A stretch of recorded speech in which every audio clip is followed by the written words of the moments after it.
Sometimes as a reviewer, I'm hesitant to review a movie because I'm afraid that I might yuck somebody's yum. But in this case, I gotta do it. Dance of Death, up next on Lone Wolf and Cub.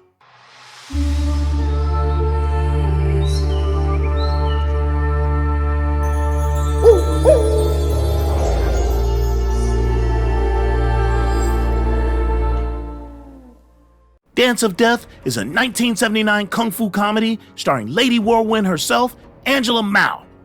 This Taiwanese actress and martial arts practitioner is a golden harvest goddess that helped forge the backbone for what it became late in the 1970s and early 80s. The film is touted as having Jackie Chan as its fight choreographer, and I'll leave it up to you to determine if that's a bragging point or not. As I said, this film is a kung fu comedy, as evidenced by the opening, which finds Ko Chin Tan, a member of the Five Style School, being chased by the three birds from the Bird Gang. The ruckus of the chase interrupts the sleep of our heroine, who is introduced to us via an homage to Clint Eastwood's Man with No Name character from A Fistful of Dollars. She even wears a poncho, squints through her eyes, and clenches her teeth as she talks while the legendary background theme plays.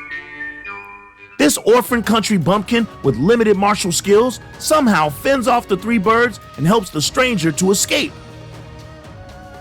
When the three birds return to their base, their master, Lo Can Tin, orders his handler, Bird's Egg, played by Dean Sheck, to hunt down Ko Chin Tan and his rescuer and kill them both. While Bird's Egg and his three fools are out searching for Ko, they happen upon our heroic vagabond, Fei Fei, and she engages in a battle with a slightly better Bird's Egg. A defeated Fei Fei escapes, but is followed by one of the three birds to the school where Ko Chin Tan is hiding. That bird then reports back to his masters the secret location of their targets. Bird's Egg and Lo Can Tin arrive at the school, and they brought along with them some friends from the Crazy Horse Gang to help annihilate everyone. Ma Fa Chung, played by Chia Kai, and his disciple, Sheng Chung Lu, played by Sung Jung Chi, who is unrecognizable without gray hair and glasses. A fight breaks out, and everyone in the school is getting their asses kicked, except for Fei Fei, who was able to escape due to the sacrifice of Ko Chin Tan. While running away, Fei Fei happens upon two beggars that are having a kung fu contest. It seems that for the past 5 years, they have been unable to decide who is the best. So when Fei Fei comes along, she comes up with an idea to help them decide. Fei Fei proposes that the two fighters teach her their particular styles. She will then take on other fighters, and whoever style she uses to presumably win her fights, that teacher is the best. The two agree, and Fei Fei begins her training. Fueled by her quest to avenge those that were massacred at the school, Fei Fei absorbs as much knowledge as she can from the two masters, including the sticky hands technique and pole fighting. After excessive training, Fei Fei convinces her masters to allow her to take on some top-class fighters. They go into town looking for such fighters and happen upon the three birds, who she handles with ease as her teachers watch and keep count of whose style she's winning with. Later, she faces Bird's Egg, who is out with his demoralized students. Bird's Egg finds a much improved Fei Fei more of a challenge this time. The silly henchman and his three cronies are beaten, and so Fei Fei moves up the ladder to fight Lo Can Tin, and I think you get the picture. This revenge trip comes to a head after Lo is defeated, and she next wishes to take on Sheng Chung Lu. But this proves difficult because Sheng Lu frequents brothels, and this may expose an important secret of our heroine. More on that later. Fei Fei and Sheng Lu confront each other in the local brothel, and surprisingly, our heroine wins the fight, after which she tells the defeated Sheng Lu to tell his master, Ma Fa Chung, that she wishes to challenge him. And so they meet, but the result is not as expected. Fei Fei and her new teachers are all bested by Ma and his crazy horse technique, so they run away. When they regroup back at the villa, the two instructors develop a new technique based off the women who were performing in the brothel. Termed the dancing style, they begin to teach it to Fei Fei along with a special strike that aims at the joints, similar to Phoenix Eye Fist. While Fei Fei is learning her new techniques, Sheng Lu is learning a little something of his own, as Master Ma is teaching his pupil the crazy horse technique. Upon Sheng Lu's mastery of the basics, the two set out to find Fei Fei and her companions when they happen upon the villa where she is training. A showdown ensues, and what I feel is the better part of the entire movie. Look, I'm gonna keep it 100. This movie is super cheesy.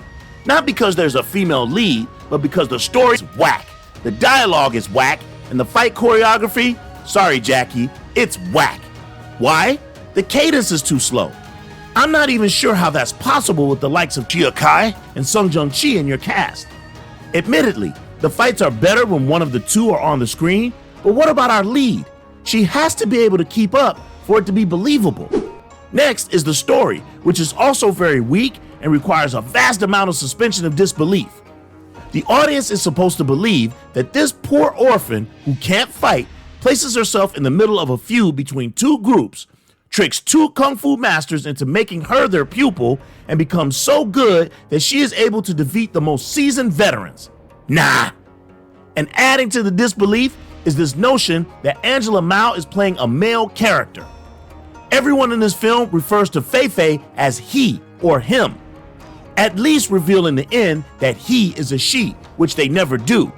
Even after she refuses to take her clothes off in the brothel and is relegated to performing the dancing style that I'm pretty sure is taken from 6 legendary women in Chinese history, including Hua Mulong's bow and arrow, Pan Jinlian's water laundry, and the 4 beauties. Now, if you just want some silly fun, this movie might be right up your alley, but in my opinion, there's just not enough there to keep the avid kung fu lover entertained. Yes, everyone has seen the famous ending on YouTube. In fact, we featured that segment in our top 5 movies featuring the horse technique. Check that out on the channel, by the way. But there's just not enough there. If you're looking for a better option with a somewhat similar theme, check out The Odd Couple, starring Sammo Hung and Larkar Wing. All in all, Dance of Death is a silly little movie and probably not the best film to watch as an entryway into the fantastic filmography of Angela Mao. Trust me, she has some bangers. Perhaps this was an opportunity for Lady Whirlwind to show off her comedic chops, but for me, this movie is a watch it one time and forget it flick. 4 kicks is what I'll give this one. Well, that's all for now. Tell us how you feel about Dance of Death. Is it a 4, or was I too hard on the film? Comment below and let us know. And please don't forget to hit that like, subscribe, and notification bell for more kicks, tricks, and flicks.